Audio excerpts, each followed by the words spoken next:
So this session is going to be about architecture. So there's not going to be any Visual Studio Kung Fu or anything like that. So if that's what you're here for, you maybe want to go to another session. Yeah. So just to avoid being disappointed.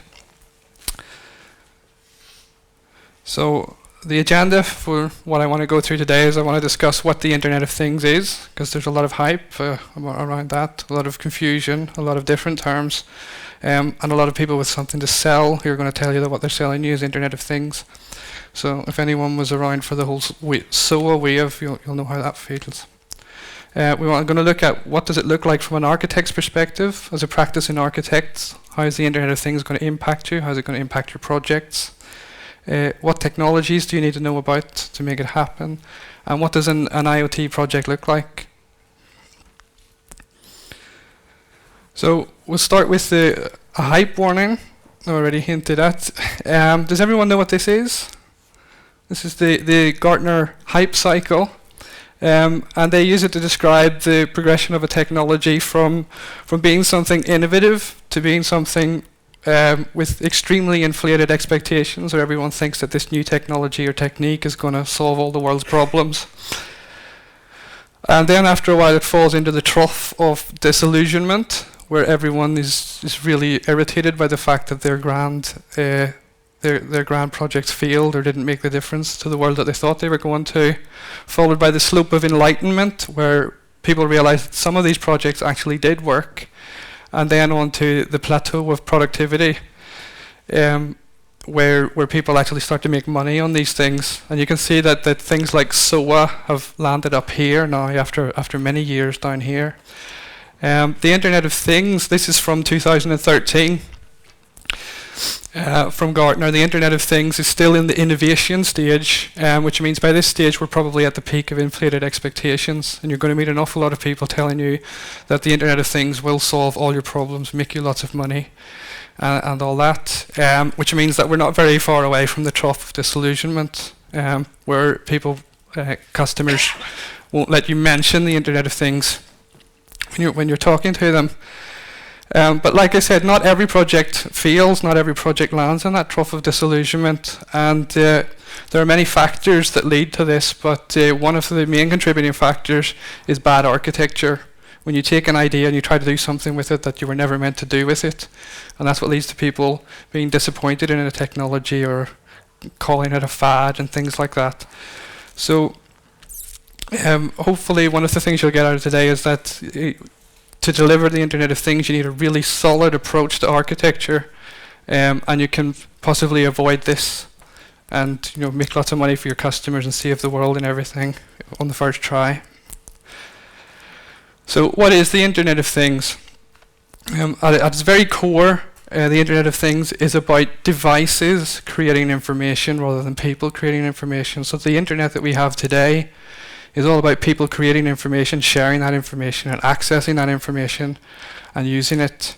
The Internet of Things, it's easy to get lost in the myriad of protocols and products and vendors that are pushing their things, but the Internet of Things really is about non-humans creating information that can be consumed and analysed by non-humans for value, to create value in organizations, to create better profits, to cut costs, to be more productive, to analyze trends, things like that.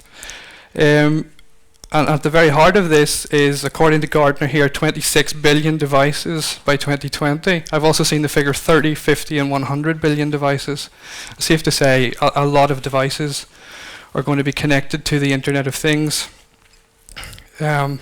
And the term Internet of Things it's cute, but it's not really an internet, and we'll see that as we get into it. So the reason that it's relevant, then, it's relevant to everyone in the room, I believe, is because of the impact this kind of thing is going to have across so many different industries.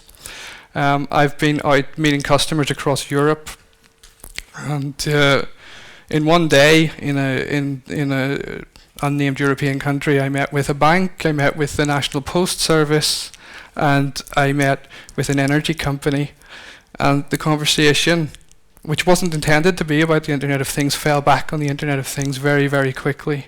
So many industries can benefit from the kind of innovation that's going to come out of these always-on connected devices pushing information, and the fact that we're better able than we ever have been to process large amounts of data on the back end. So what does an Internet of Things solution look like then?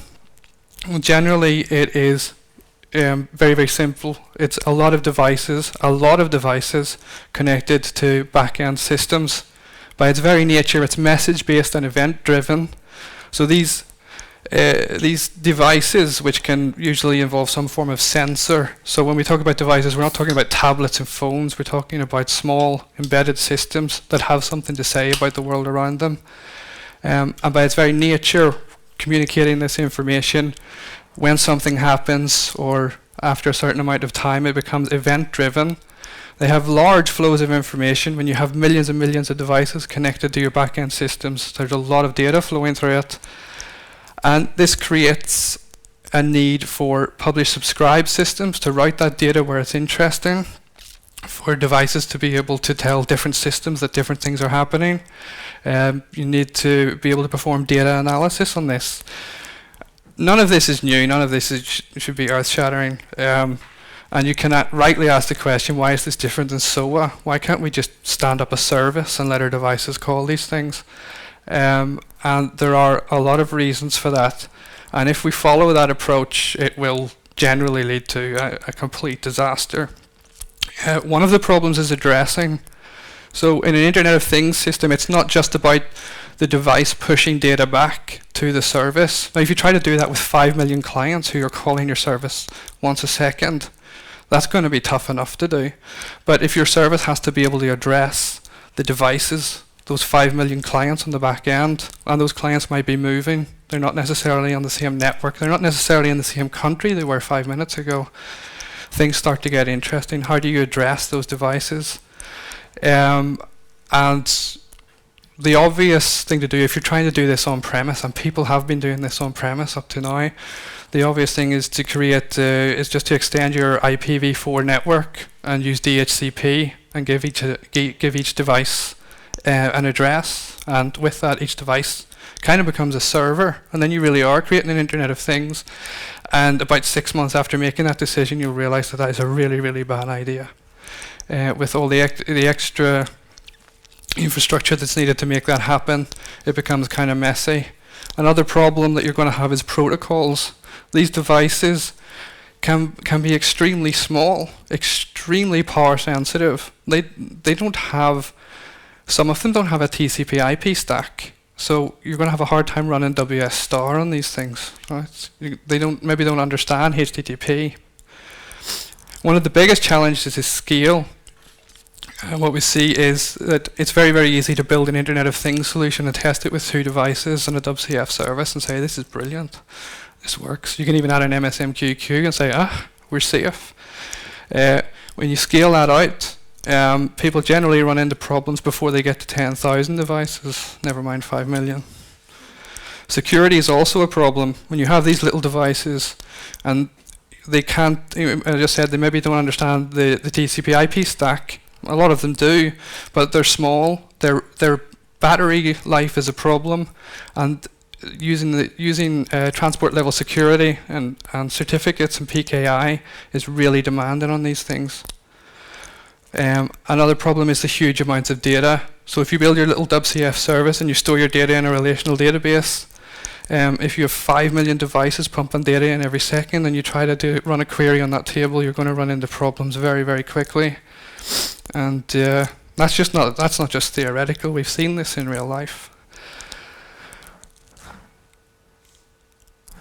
So the solution to this then seems really, really simple in this diagram, which is quite nice, but it's not just that simple. Is to use a cloud-based device gateway. And so why cloud? Well, this is TechX Azure, so you maybe shouldn't be so surprised that's come up. When we say cloud, you get this scalability that you're going to need for this. You also don't need to think about infrastructure in the same way. A lot of things are taken care of for you. You don't need to sit and think about DHCP servers and directories and load balancers and NAT and firewalls and all that messy goo that you have to do to make this happen on premise. Things become much, much easier. The basic pattern then, rather than trying to address every single device on the network so that we can point out to that device and send it a command to say, be quiet or stop running or turn the temperature up or something like that, we isolate the communication between the device and its back-end components so that the device only talks to the cloud gateway, and in the cloud gateway we have an inbox-outbox pattern where the device simply sends messages to an outbox where back-end components can pick it up. Back-end components then, through a command API, send their messages to an inbox which the device can then reach out and pull down to itself. So we've dealt with the problem of scale, and we've dealt with the problem of addressing. And that's two of the biggest problems, and the cost of your project has just decreased massively, and the possibilities have increased. So I'd like to say a word about where all this is coming from. So I've been lucky enough to work in a couple of pretty cool Internet of Things projects. Unfortunately, I can't actually talk about which projects, which customer, or what exactly we done because we're under NDA. And just to put a positive spin on things, that's actually a really good thing, because the reason I can't talk about it is because they don't want their competitors to find out what they're doing. The reason they don't want their competitors to find out what they're doing is because there's competitive advantage in this. When there's competitive advantage in something, that means it's not just hype. There's money here. There's money to be made, and when there's money to be made, there are going to be projects. And so it's a good time now to start preparing yourself to be able to deliver this kind of thing. So, what does an Internet of Things project involve? What do we actually do when we're implementing this out at a customer? From an architectural perspective, there are 4 basic Internet of Things patterns, so information exchange patterns, and these are the guys that get all the hype. So the 4 basic patterns are telemetry, where we have lots and lots of devices pushing data to back-end services. We have inquiries, where devices ask the back-end services about something else that's going on in the world. Commands, where we tell the devices to do things. And notifications, where we tell the device that something has happened in another part of the world that you're not aware of because you're very small and you're only connected to me.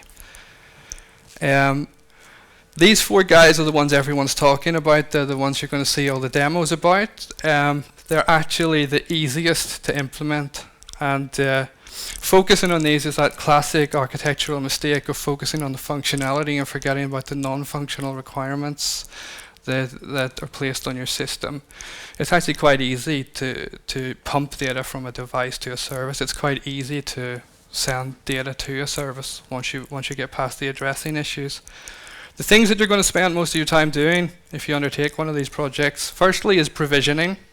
So when someone buys your device, you don't know when, you don't know where they are, they're going to turn that device on. The device is going to wake up and it's going to ask, who am I? Where am I? What do I do? Why am I here? And you have to enable that device and your back-end systems to be able to answer that question. There's no product that does that today. So that's something that you're going to spend a lot of time doing. Another thing you're going to do is you're going to spend a lot of time working with the scaling of your solution. And I know I said that using the cloud solved that problem. It theoretically solves that problem. You've still got to show your customer that this can actually scale, that we're not going to be stuck with a platform that bottoms out at 5,000 devices or even 5 million. And because of that, you're going to spend a lot of time load testing. You're going to spend a lot of time thinking about how do I simulate 5 million devices. You're going to spend a lot of time trying to figure out what happens when you build one of these cloud gateways and it falls over. For those of you who've already gone the on-premise route to try and solve these kind of problems, you're already going to know quite a lot about what happens when the server falls over. But that is something where you will spend a lot of time. You're also going to spend a lot of time on integration, because none of this is happening in a vacuum. There are systems out there, there are back-end systems that our customers are using to process all this data that's coming in. And you're going to have to take your cloud gateway and integrate it with systems that already exist today. A lot of those systems haven't really been built to take care of this amount of data, so you've got to figure out how to solve those problems as well. Another problem is security. A lot of these devices have been built in a very functional way, and they're once you connect them to your back-end system and you start making decisions on what that device is telling you, you suddenly have consequences if someone gets a hold of that device and starts sending fake data into your system. So you have to start thinking about that kind of thing. And security around the Internet of Things is something that really hasn't landed yet. There are a lot of blog articles, a lot of controversy, and a lot of people just going, we'll just do it anyway. So that's something that you will spend time on, something that you should spend time on. So experience from these real world projects that I've been working on, then the key conclusion is that Internet of Things is advanced architecture. So this isn't your standard little business system with 5 users. You can't solve this with Microsoft Access. You can't really solve this with the old way of doing things with object orientation and relational databases, because you're going to run into problems very, very quickly. Many Internet of Things architectures, as I've said, they start off very, very small, just a few devices, a few services, a little database, everything seems to work. And then more devices are added, and there's a little bit of panic, so we take some panic measures and maybe add a cluster, maybe add a queue. And this leads to ad hoc architectures, and as I said, ad hoc architectures fall down, and they fall down all the time.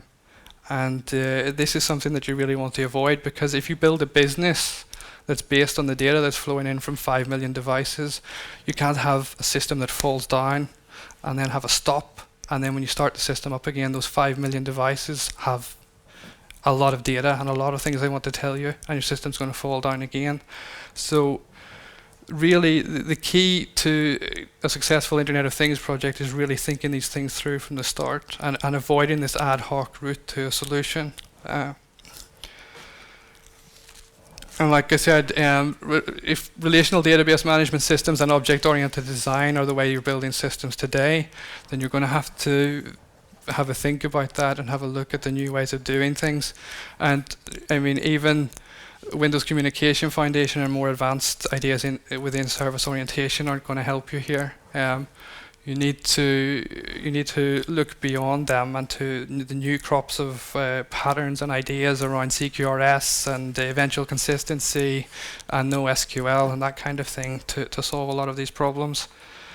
The conventional technology is what we've seen on premise. If you've got your own load balancing and routers and addressing and things like that, don't really work. And you will always have legacy to deal with. There will always be a back-end system that you have to push your data into, because the business logic for processing a lot of things already exists there.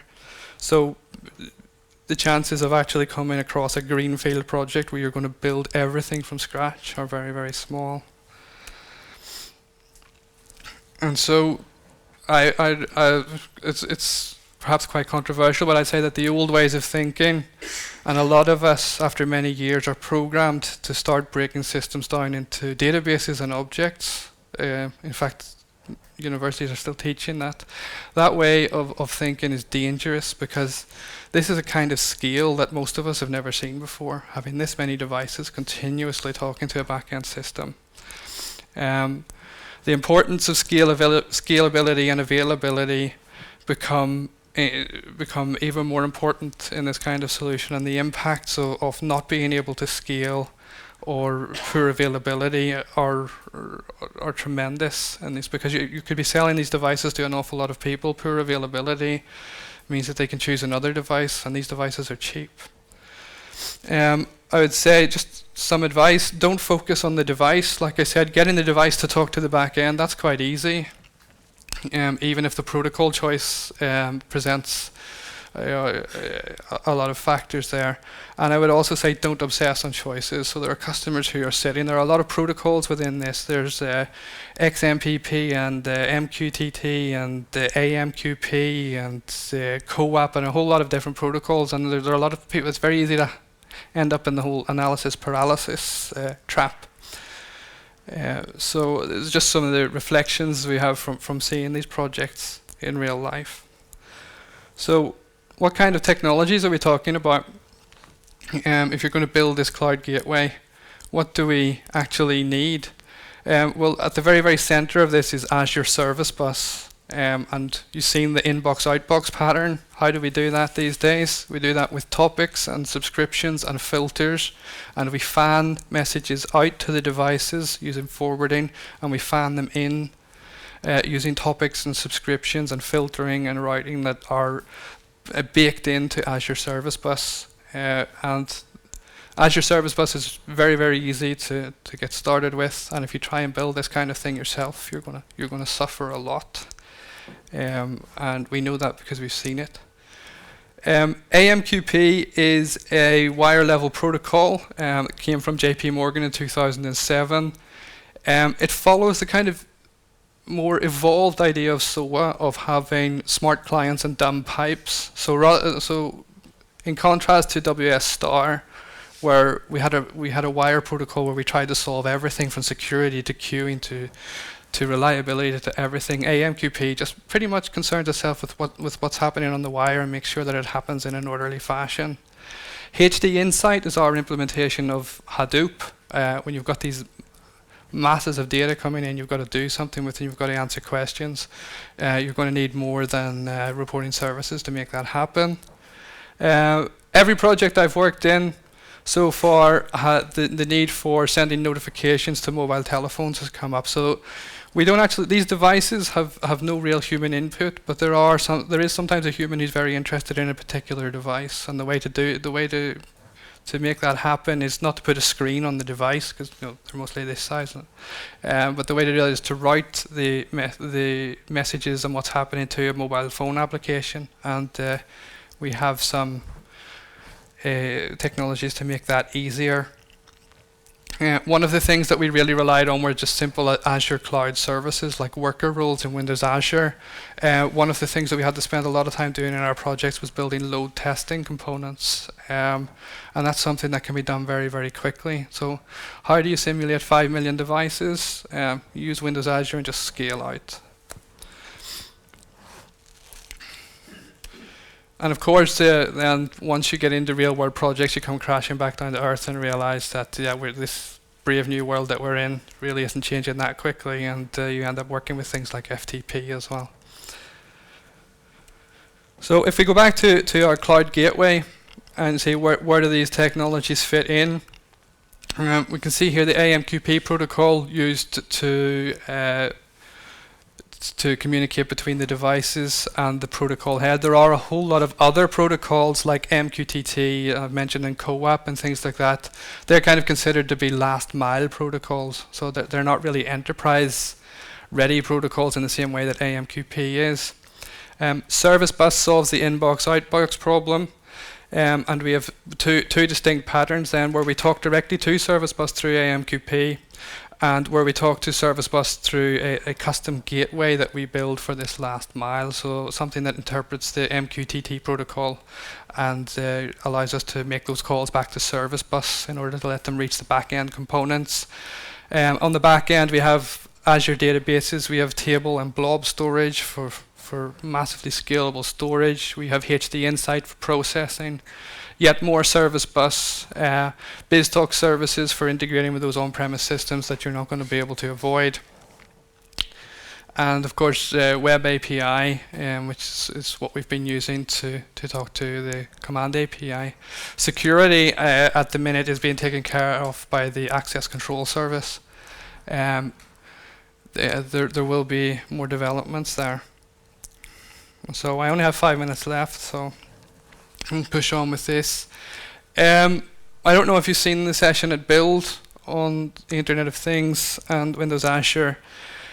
At Microsoft, we've started to build a guidance project, and this isn't something you can download, it isn't something you have access to, but through us, if you're starting out on this journey, we can help you and guide you and bring these components to you.